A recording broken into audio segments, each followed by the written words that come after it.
ಕಷ್ಟಗಳಿಂದ ಮುಕ್ತಿ ಪಡೆಯೋದಕ್ಕೆ ದೇವರ ಮೊರೆ ಹೋಗೋದು ಸಾಮಾನ್ಯ. ಅಭಿಷೇಕ, ಪೂಜೆ, ಹರಕೆಗಳನ್ನ ಹೊತ್ಕೊಳ್ಳುವಂತಹ ಮೂಲಕ ಭಕ್ತರು ಭಗವಂತನ ಕೃಪೆ ಪಡೆಯೋದಕ್ಕೆ ಪ್ರಯತ್ನಿಸುತ್ತಾರೆ.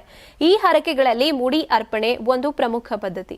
ಶಾಸ್ತ್ರಜ್ಞರ ಪ್ರಕಾರ ಮುಡಿ ಕೊಡುವಂತಹ ಸಂಪ್ರದಾಯದ ಮೂಲ ತಿರುಪತಿ ವೆಂಕಟೇಶ್ವರ ಸ್ವಾಮಿ ಮತ್ತೆ ನೀಲಾದೇವಿಯ ಕಥೆಯಲ್ಲಿ ಅಡಗಿದೆ. ಪುರಾಣದ ಪ್ರಕಾರ ವೆಂಕಟೇಶ್ವರ ಸ್ವಾಮಿಯ ತಲೆಗೆ ಗಾಯ ಆದಾಗ ಭಕ್ತಿಯಾದ ನೀಲಾದೇವಿ ತನ್ನ ಕೂದಲನ್ನ ತೆಗೆದು ಸ್ವಾಮಿಯ ಗಾಯದ ಮೇಲೆ ಇಟ್ಟು ವಾಸಿ ಮಾಡಿದ್ಲು. ಈ ಭಕ್ತಿಯಿಂದ ಸಂತೋಷಗೊಂಡ ಸ್ವಾಮಿ ಮುಂದೆ ಯಾರು ನನಗೆ ಮುಡಿ ಅರ್ಪಿಸ್ತಾರೋ ಅವರ ಆಸೆಗಳನ್ನ ಈಡೇರಿಸ್ತೀನಿ ಅಂತ ವಾಗ್ದಾನ ಮಾಡಿದ್ರು. ಆದ್ರಿಂದಲೇ ಮುಡಿ ಅರ್ಪಿಸುವಂತಹ ಸಂಪ್ರದಾಯ ಆರಂಭ ಆಯಿತು.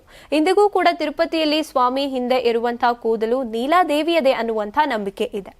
ಇನ್ನು ಶಾಸ್ತ್ರಜ್ಞರು ಹೇಳ್ತಾರೆ, ಹರಕೆಗಳು ಹಣಕಾಸಿನ ವ್ಯವಹಾರದಂತೆ ಇರಬಾರದು. ಭಗವಂತನಿಗೆ ನಿಷ್ಠೆಯಿಂದ ಸೇವೆ ಸಲ್ಲಿಸೋದು, ಪ್ರಾರ್ಥನೆ ಮಾಡೋದು, ಕೋರಿಕೆ ಈಡೇರಿಸು ಅಂತ ಭಕ್ತಿಯಿಂದ ಬೇಡೋದೇ ನಿಜವಾದ ಹರಕೆ. ಇನ್ನು ಮನೆ, ಆರೋಗ್ಯ, ಉದ್ಯೋಗ, ಸಾಲ, ವಿಮುಕ್ತಿ ಮುಂತಾದ ಇಷ್ಟಾರ್ಥಗಳ ಸಿದ್ಧಿಗಾಗಿ ಭಕ್ತರು ಮುಡಿ ಅರ್ಪಣೆ ಮಾಡ್ತಾರೆ.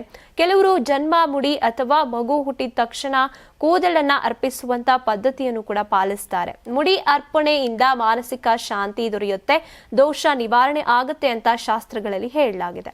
ಇನ್ನು ಮಾಟ ಮಂತ್ರ, ದೃಷ್ಟಿ ದೋಷ ನಿವಾರಣೆಗೂ ಕೂಡ ಇದು ಸಹಕಾರಿ. ಪಾಪ ನಿವಾರಣೆ ಮತ್ತು ಹಿಂದಿನ ಕರ್ಮದ ಪ್ರಭಾವ ಕಡಿಮೆ ಮಾಡೋದಕ್ಕೆ ಮುಡಿ ಕೊಡೋದು ಶ್ರೇಷ್ಠ ಅಂತ ನಂಬಲಾಗಿದೆ. ಕನಿಷ್ಠ 3 ವರ್ಷಕ್ಕೆ ಒಂದ್ಸಲ ಆದ್ರೂ ಭಗವಂತನಿಗೆ ಮುಡಿ ಅರ್ಪಿಸೋದು ಆಧ್ಯಾತ್ಮಿಕ ಹಾಗೇನೆ ವೈಜ್ಞಾನಿಕ ದೃಷ್ಟಿಯಿಂದಲೂ ಕೂಡ ಶುಭಕರ.